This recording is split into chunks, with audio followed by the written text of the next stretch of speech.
Hi, I'm Ami Devereaux. I have this thing happen pretty frequently in conversations with my clients, whether they're coaching clients or strategy clients, which is that the client has a problem. They're working on something very specific and they're trying to solve the problem. And as we begin to talk, we realize that that is not the problem, that the problem is that whatever context they think they're in is a different context. In other words, they're trying to win at game one, but that's not the game that anyone else is playing. For example, I have this one client, we're going to call him Alan, that is emphatically not his real name. And he used to work for a gigantic public sector organization, and he had risen up to a very high level. So much so that he was the person who was in charge of basically buying all of the SaaS technology that this organization bought. So he got tapped for a job in the private sector, and he'd never worked in the private sector, but this was with a big, very well-established company that sold into organizations exactly like the one he had been in. So he had this new job, new money, new prestige. He was super excited about it. And early on in the first few months, they asked him to prepare a demo for the team of their technology that they would be presenting to an organization almost exactly analogous to the one he had previously worked in. So he worked really hard and he created this incredibly robust, detailed, very, very grand demo that he knew would absolutely nail the deal. And he did the demo in a virtual meeting and he watched all of his colleagues. They started with all of this anticipation, this excitement, and bit by bit, their faces kind of fell into a sort of befuddlement. He did not know what was going on. So when the meeting ended, of course, nobody told him what he had done wrong because, honeymoon and all that. Besides, people just often don't tell you what you really need to know. And he was confused and demoralized, and he couldn't figure out what was going on. Eventually, he did a lot of digging to find out. And what he found out was that they thought his demo was sort of overkill, like trying to hit a mosquito with a nuclear bomb. Now, first, that was really upsetting because he thought, how can they misunderstand what I'm doing so much? After all, this would close deals.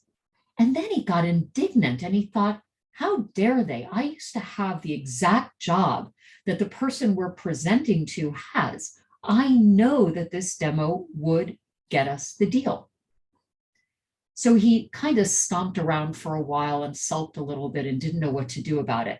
And then he continued to observe the team to see whether he was going to learn that there was like a sort of appropriate response to his indignation, excuse me. Like, would they demonstrate to him that they were getting deals anyway with much more superficial demos? Or would they get excited and discover that, in fact, if they did things the way he was recommended, they could close more deals? But neither one happened.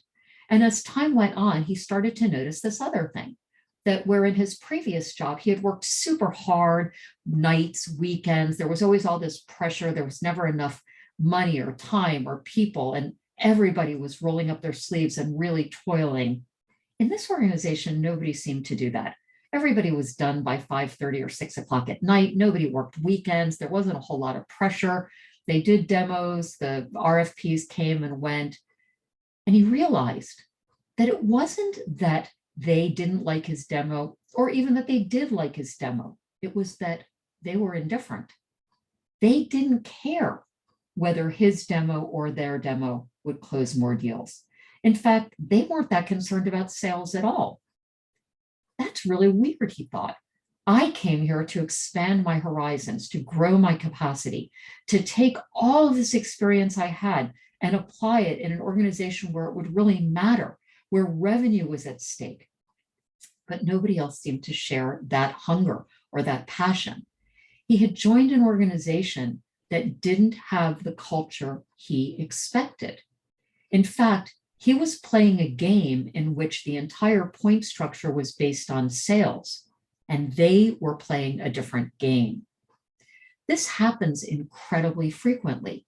We're working on one problem and we think the problem is what's right in front of us. But in reality, that's not the problem. The problem is that we don't know what game it is we're playing.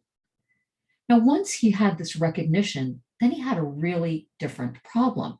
Now he had to decide how to weigh what he loved about this incredible work-life balance and this kind of laissez-faire, go as you go sort of way of working, and the money and the benefits and the paid time off against the opportunity to really make a difference, to bring extraordinary SaaS technology into the public sector, which apparently was not something that this organization was super keen on doing.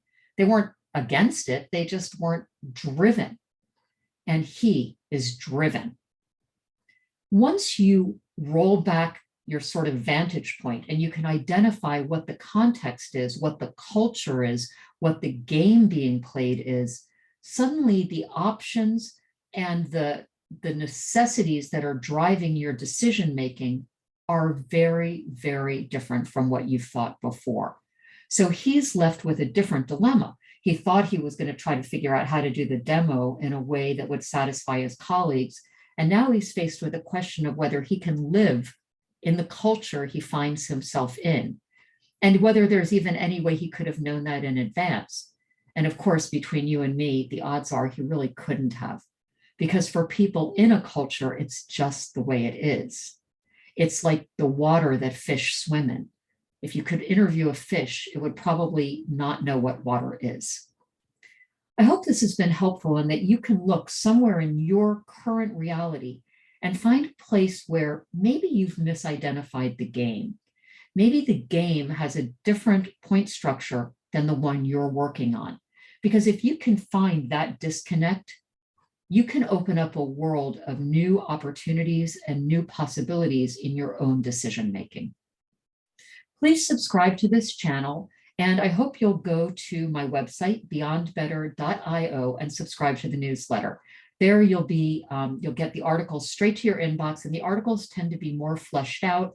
They have links and citations that you can explore.